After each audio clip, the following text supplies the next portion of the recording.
Ang kwentong ito ay hango sa totoong buhay. Karanasan ito ni Lolo Ponyo.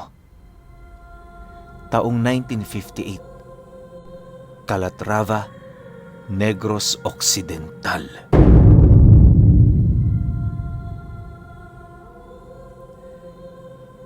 Itong mga panahong ito, kasalukuyang nasa edad 50 taong gulang na itong si Lolo Ponyo. Sa kanilang lugar, isa siya sa mga nakahiligan ang pagnganganga tuwing wala siyang ginagawa. Alam kong alam niyo na ang tungkol sa nganga, pero alang-alang sa mga taong hindi pa nakakarinig ng bisyong ito, hayaan niyong ilahad ko ito sa inyo. Binubuo ng buyo, dahon, tabako at dinurog na kabibe ang paggawa ng nganga. Isa itong pamamaraan kung saan paghahalu-haluin mo ang mga bagay na yon sa loob ng iyong bibig. Ngunguyain mo to hanggang sa makaramdam ka ng pang-iinit ng katawan na animoy tumakbo ka ng malayo. Kapag nilunok mo naman ang nganga, sobra-sobrang pagkahilo ang mararamdaman mo. Hindi kasi ito nilulunok sa kadahilanang doon umeepekto ang mas matinding tamang makukuha mo mula rito. Kalimitang gumagawa ng ganong bisyo ay ang mga katutubo. Ang iba naman, mga matatandang nakalakihan na ang bisyong ito. Di hamak na mas mainam ang nganga kaysa sa sigarilyo sa kadahilanang kapag sobrang lulong mo na rito, 2 hanggang 5 lamang ang mangunguya mo buong maghapon. Sa estado ni Lolo Ponyo, gumagawa lamang siya ng nganga kapag buryong lang siya. Kapag marami naman siyang ginagawa, tinitigilan niya na ito sa kadahilanang may epekto din yun sa kanyang kalusugan kahit papaano. Habang mas nagkakaedad noon si Lolo Ponyo, naging katuwang naman niya ang bunso niyang anak sa lahat ng trabaho. Bagaman 7 ang kanyang anak, ito na lamang ang natira sa kadahilanang yung 6 niyang anak, iniwan sila noong namatay ang asawa niya. Tinataguyod niya noon ang kanilang pamumuhay sa pamamagitan ng panghuhula. Hindi karaniwan ang ginagamit ni Lolo Ponyo sa hula, gawa ng bumabase ito sa galaw ng mga buhanging ibinubudbud niya sa mga batong may mga nakaguhit na simbolo. Matapos niya yung pagsamahin, isa-isa niyang ilalabas sa sisidla ng mga bato upang suriin niyo ng maigi kung alin ang pinakamaraming kumapit na buhangin sa mga ito. Kapag nasipat na niya ang batong may pinakamaraming buhangin, hahanapin niya ang katulad nitong simbolo sa barahang siya mismo ang lumikha. Sa mga barahang yon, napapaloob ang ibig sabihin nito na siya namang ibabahagi niya sa mga hinuhulaan niya. Ayon sa anak ng matanda, palaging reaksyon ng mga nagpapahula sa kanila, purong pagdududa.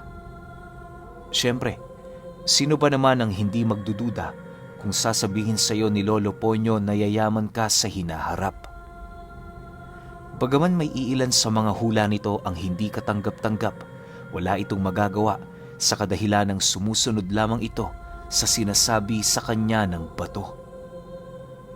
Sa kasamaang palad, kapag may nahuhulaan siyang nalalapit na kamatayan ng tao, hindi niya yun sinasabi. Ayaw ni Lolo Ponyo na maiwasan niyo ng taong yon, alinsunod sa tadhanang naghihintay dito. Wala din siya doong ibinibigay na tulong, taliwas sa nakaugaliang ginagawa ng mga manghuhula ngayon. Naniniwala kasi ang matanda, maaaring bumalik sa kanya ang sumpa kung sakali mang subukan niya yung baliin. Sa paglipas ng mga taong ganon ang kanyang trabaho, hindi niya maipagkakaila ang bilang ng mga taong may lihim na galit sa kanya. Di naman ito gaanong pinapansin ng matanda, lalo pat ang tanging mahalaga lamang para sa kanya ay ang kaligtasan nilang mag-ama. Paulit-ulit din itong inilalahad sa kanya, hindi siya magdadalawang isip na lumaban kung sakali mang makaramdam siya ng panganib sa buhay nila. Isang hapon, may dumating na parokyano itong si Lolo Ponyo. Pagpasok ng lalaki sa bahay nila, agad naman yung nagpakilala kung sino ito, saan yun ang galing at iilang detalye ng pagkatao nito. Matapos naman yung marinig ng matanda, agad naman niyang inilatag sa mesa ang isang sisidlan na naglalaman ng buhangin kung saan kalakip nito ang mga batong nakabalot sa puting tela. Pagsindi niya ng kandila sa tabi ng mga gamit niya, doon na niya inumpisahang tanungin ng lalaki. Ano ang nais mong malaman?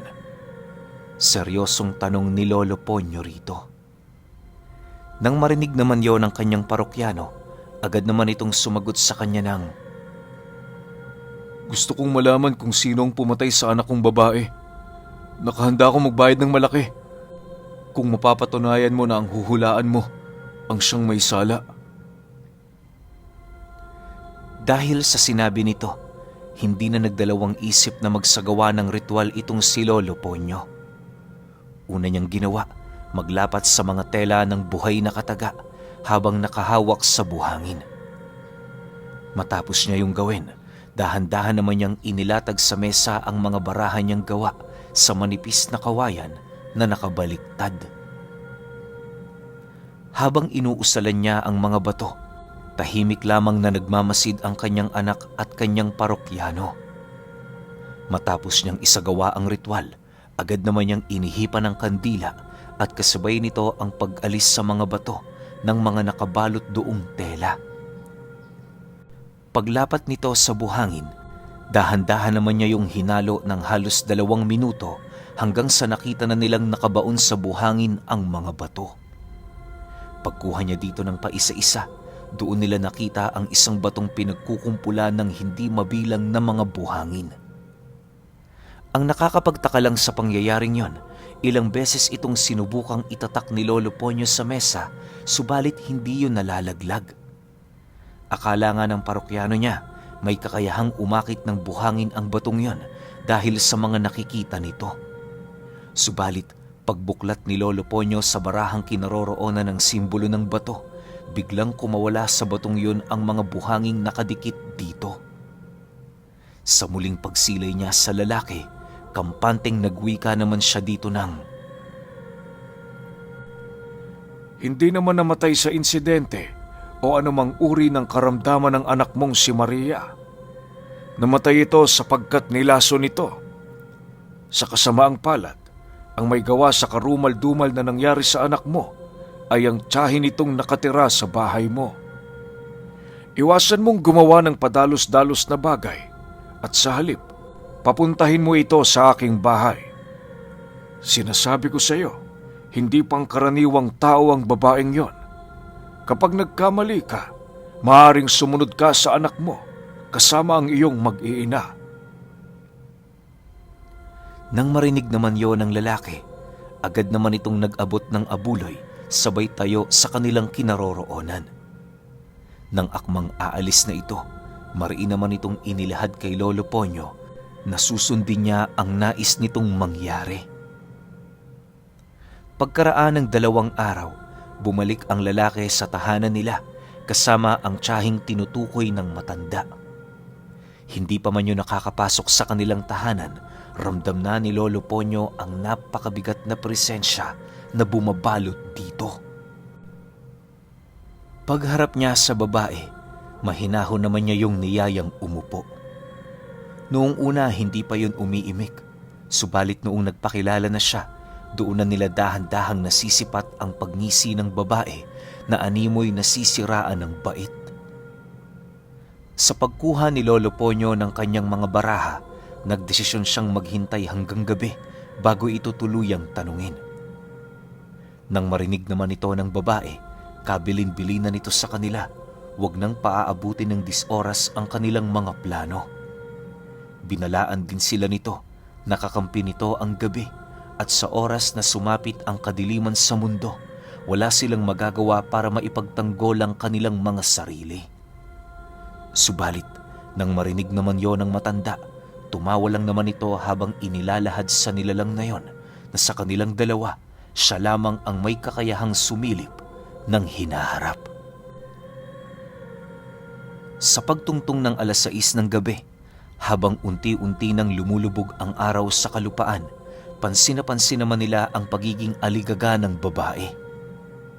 Matapos naman itong masipat ni Lolo Ponyo, agad naman niyang inabisuhan ng kanyang anak na magtago sa kanyang likod. Maya-maya pa, laking gulat na lamang nila nang biglang tumayo ang babaeng yon at kasabay nito ang dahan-dahan nitong pagtuwad sa kanilang harapan.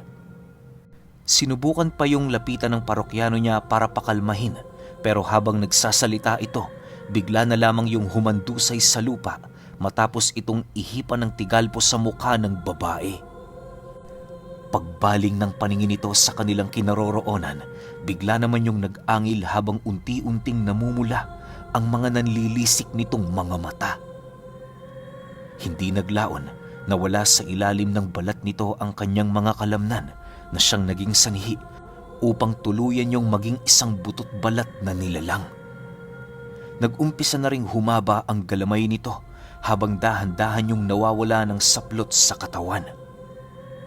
Dahil sa pangyayaring yon, kampante namang hinawakan ni Lolo Ponyo ang mga barahan niyang ginagamit sa panghuhula habang inuusalan nito. Matapos niya yung gawin, muli niyang ibinaling sa aswang ang kanyang paningin at kasabay nito ang pagwiwika niya dito ng, Hindi lang panghuhula ang kakayahan ko, demonyo. Kung yan ang inaakala mo, pues nagkakamali ka.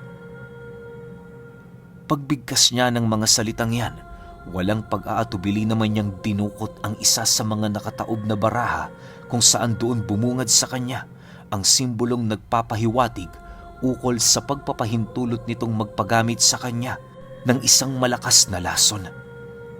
Pagramdam ni Lolo Ponyo na nasa loob na ng katawan niya ang lasong yon, agad naman niya itong iniihip sa hangin at kasabay nito ang mabilisang paglayo ng aswang. Umikot yon ng 3 beses sa kanilang kinaroroonan kung saan ang akmang papasunggab na ito bigla na lamang yung nanghina dahil sa mga lasong nakakalat sa hangin. Subalit kahit gano'n na ang nangyari, nanatili pa rin yung matatag at nakahandang lumaban. Alam ng nilalang na mapapawi niya ang sumpa ni Lolo Ponyo kapag napaslang niya ito. Dahil sa ganoong paniniwala, mas lalo pa itong naging porsigidong patayin ang matanda. Pagsilay naman niyang lumundag yon ng napakataas, doon na siya taimtim na nag-usal sa mga hawak niyang baraha kung saan bigla namang lumitaw sa tabi niya ang isang espiritual na espada. Paghawak niya dito, buong lakas niya yung ibinaon sa lupa na siyang naging sanhi upang magsilitawan sa paligid ang iba't ibang uri ng espiritual na armas. Dahil sa hindi inakala ng aswang na mangyayari ang bagay na yon, kung kaya't ng ilang di pa na lamang ang layo niya kay Lolo Ponyo, nagawa siyang maundaya ng isa sa mga ito. Bumaon yun sa kanyang dibdib na halos tumagos na sa kanyang likod. Pilit pa yung tinatanggal ng nilalang sa kanyang katawan, subalit naging mahirap na yun sa kanya, gawa ng may pasalungat pang talim ang armas na tumarak sa katawan niya. Paglaho ng mga espiritual na sandata, tulala naman yung nakatitig sa matanda habang naghahabol ng hininga. Hindi naglaon nang tuluyan ng manghina ang buong katawan nito, agad naman yung bumagsak sa lupa habang dahan-dahang naaagnas. Sa pagkamatay nito, dali-dali naman nila yung pinagtulungan ng kanyang anak na dalhin patungo sa isang balon na matagal na nilang hindi nagagamit. Ayon kay Lolo Ponyo, hindi aalingasaw ang bangkay nito hanggat hindi yun nasisinaga ng araw. Magiging ligtas ito sa loob ng balon, gawa ng may nakatakip ditong bungkus ng pawid. Makalipas pa ang ilang minutong pagmamasid, agad naman silang bumalik sa kanilang bakuran kung saan nadatnan nila ang lalaking hinahanap ang tiyahin ng yumao niyang anak. Pagkarinig nila sa sinabi nito, agad namang inilahad dito ni Lolo Ponyo na pinaslang na niya ang nilalang na yon. Dagdag pa ng matanda na kapag nakauwi na siya, agad niyang ilayo ang pamilya niya sa bahay nila upang hindi na yun madamay. Kapag may mga panauhing nagtanong sa kanya kung nasaan ang tiyahin ng anak niya, ilahad niya ritong pinaslang ito ng manghuhulang pinagkonsultahan niya.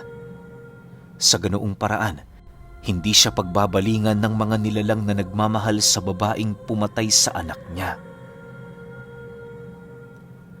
Matapos naman itong marinig ng lalaki, dali-dali itong nagpaalam na uuwi na.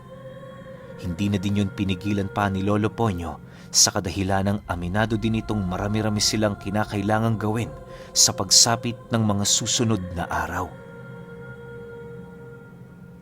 Lumipas ang gabing yon, naging abala sila sa paghuhukay ng mga karagdagang balon malapit sa balong pinaglibingan nila sa bangkay ng aswang. Halos inabot sila noon ng 1 linggo bago nila natapos ang 7 balon na hangad na hukayin ni Lolo Ponyo. Nang magawa na nila ang sapat na lalim para sa mga ito, wala na silang ibang ginawa kundi ang magpahinga at maghintay. Habang hindi pa dumarating ang mga panauhing inaasahan ng matanda, kabilin-bilin na naman ito sa kanyang anak na kapag sumapit na ang araw na yon, huwag itong aalis sa kanyang tabi upang hindi ito mabiktima ng kanilang mga kalaban. Dagdag pa ni Lolo Ponyo, maging matatag ito sapagkat wala namang mangyayaring masama sa kanila. Ang pagdayaw ng mga nilalang na yon sa kanilang lugar, naghuhudyat lamang ng kanilang mga kamatayan. Bukod kasi sa ilang beses nang sinipat ni Lolo Ponyo ang mangyayari sa hinaharap, kitang-kita niya ring inilalahad ng mga bato, sila ang magwawagi sa nakaambang panganib. Makalipas pa ang 2 araw, dumating na nga ang 3 bisita nilang purong mga matatanda, 1 babae at 2 namang lalaki. Sa estado ng pagmumukha ng mga ito, masisipat mo agad doon na hindi sila mga ordinaryong tao. Dahil sa kanilang mga pangmatandang balat kayo, hindi na nito gaanong naikukubli ang kanilang mga totoong anyo. Pagpasok nito sa loob ng kanilang bakuran, agad naman yung nagpakalat ng salot sa paligid sa pamamagitan ng pagpapakawala ng mga insekto. Pagsilay nito kay Lolo Ponyo na nakaupo sa tabi ng isang maliit na mesa, dahan-dahan naman yung lumapit habang nagwiwika sa kanila ang isang matandang lalaki ng, Ikaw pala ang pumatay sa anak ko? Hindi ka man lang ba natakot sa ginawa mo? Ha? Manghuhula?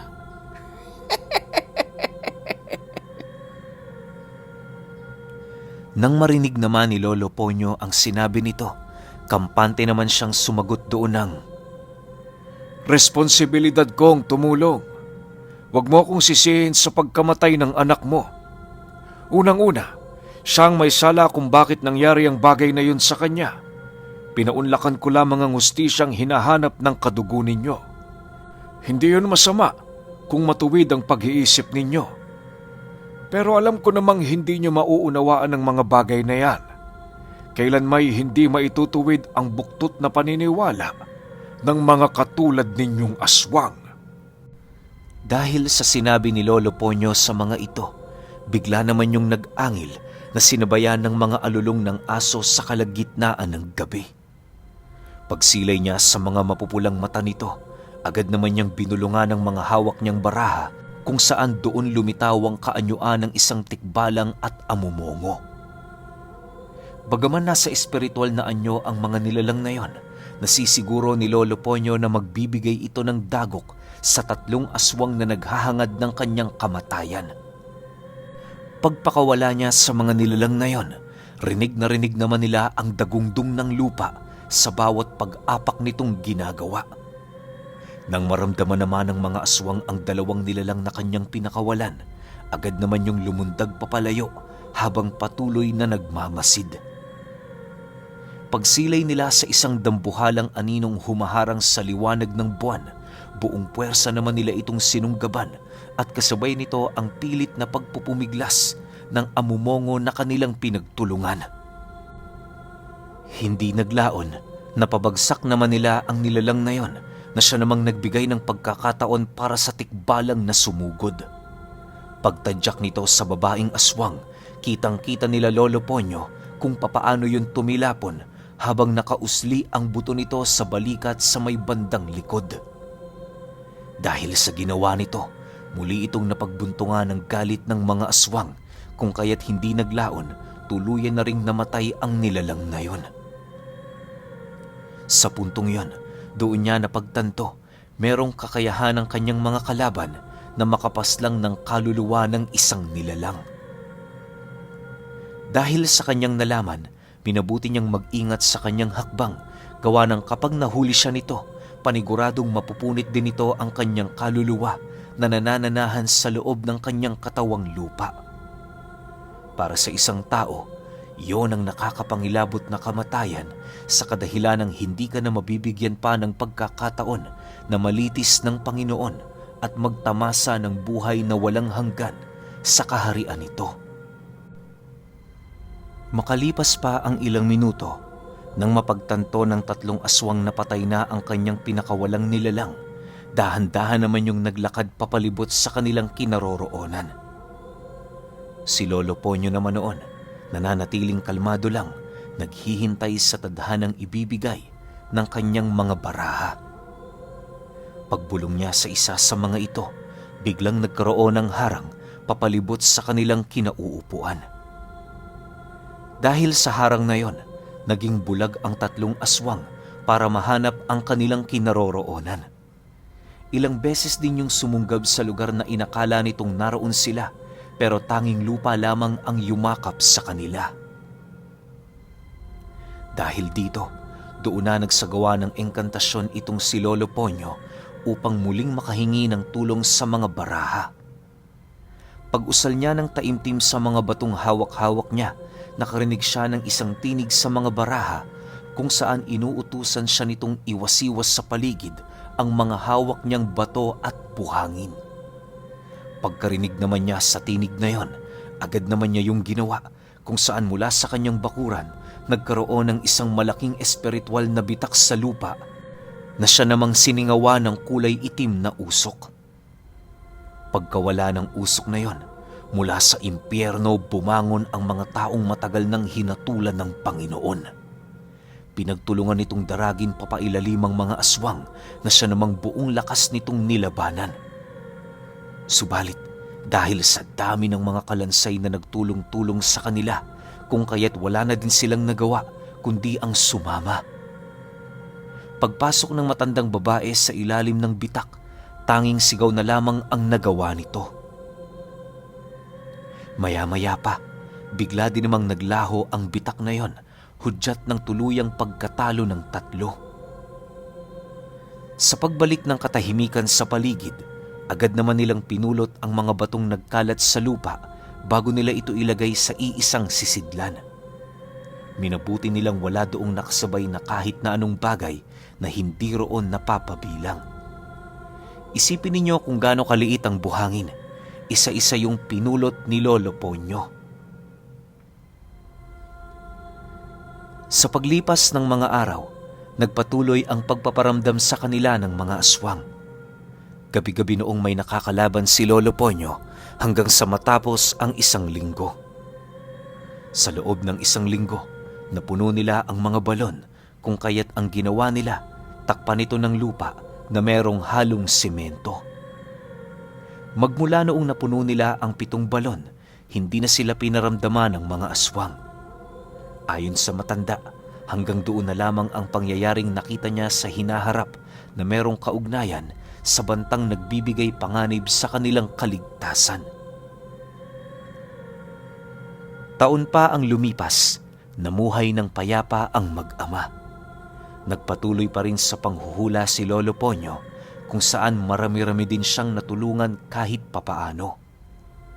Subalit lingid sa kaalaman ng matanda na ang ginawa niyang pagbukas sa lagusan ng impyerno ay patago na palang nagbigay ng dagok sa buhay niya. 2 taon lang ang lumipas, gumising na lamang ang anak niya, napatay na siya. Katabi ni Lolo Ponyo ang mga tumpok na barahang ginagamit niya sa panghuhula na hindi naman mawari ng anak nito kung papaano nangyari ang bagay na yon.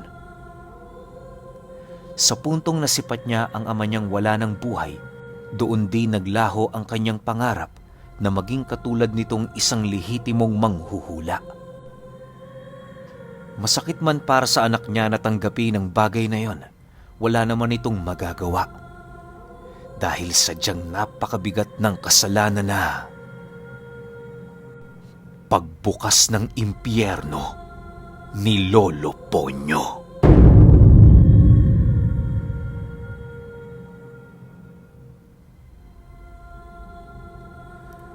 Okay, opinyon ko sa kwento. Medyo nakakatakot yung katangian ni Lolo Ponyo, no? Pero, alam nyo, hindi ko siya masabi na purong kanan. Kasi, wag nyo naman mamasamain, no? Hindi ko naman din nila lahat. Pero kasi yung manghuhula, hindi ko siya makita na nasa side siya ng kanan. Kasi, huhulaan yung future mo. Pero bakit mo kailangan pangunahan yung future mo? Bakit kailangan mo siyang makita? Wala ka bang tiwala sa Diyos na gawin mo lang yung mga bagay na ginagawa mo ngayon? Maging mabuting tao ka lang? Gumawa ka lang ng mabuti sa kapwa mo? Huwag ka lang manglamang sa kapwa? Wala ka bang tiwala na kapag ginawa mo yung mga bagay na yun, magkakaroon ka ng magandang kinabukasan? Hindi yung tipong gawa ka ng mga kalokohan, o gumagawa ka ng mabuti pero mas lamang yung kalokohan. Tapos aasa ka sa manghuhula na para tingnan yung future mo. Kasi nga, siguro, umaasa ka na merong kapalit lahat ng bagay na ginagawa mo. Tingin mo kung yayaman ka ba, maghihirap, yayaman. Yung parang pinaghahandaan mo yung future na babase ka sa sinasabi ng ibang tao. O kung ano man yung ginamit niya, baraha, bato, yung bolang bilog, bolang kristal, o kung ano man. Na para sa akin, ang pangit tingnan. Na wag natin pangunahan yung Diyos kung ano yung mangyayari sa buhay natin, na mabuhay lang tayo kung ano yung ginagawa natin. Yung mga tama. Yung mga mali, syempre, kapag gumawa ka ng mali, sa future, asahan mo, may kapalit yan. Pero kapag mabuti naman yung gagawin mo, malay mo, dumoble, triple, hindi mo masasabi kasi Diyos lang talaga nakakaalam kung ano ang future mo. So hindi ako side sa manghuhula. Ayoko niyan, yung nanghuhula. Pero iba-iba tayo ng opinion. Ito naman sa akin lang. Yung tungkol naman kay Lolo Ponyo, talagang sobrang bigat nun. Bakit mo naman kasi bubuksan yung impyerno para para lang maipagtanggol mo yung buhay ninyo? Pero no choice siya kasi yun yung bulong ng baraha. So dun pa lang, alam mo na kaagad kung nasa ang panig yung kakayahan ni Lolo Ponyo. Automatic ako, para sa akin talaga 100% kaliwato. Kasi ano ba namang gamit sa kanan ng magbubukas ng impyerno? Karamihan nga sa mga nasa kanan, gustong isarado yan para hindi na lumabas yung mga demonyo di ba? So ito naman sa akin lang. Kayo pa rin. Kung may opinyon kayo sa kwentong ito, comment nyo lang sa baba. Yun lang. Hanggang sa susunod na kwento. Salamat.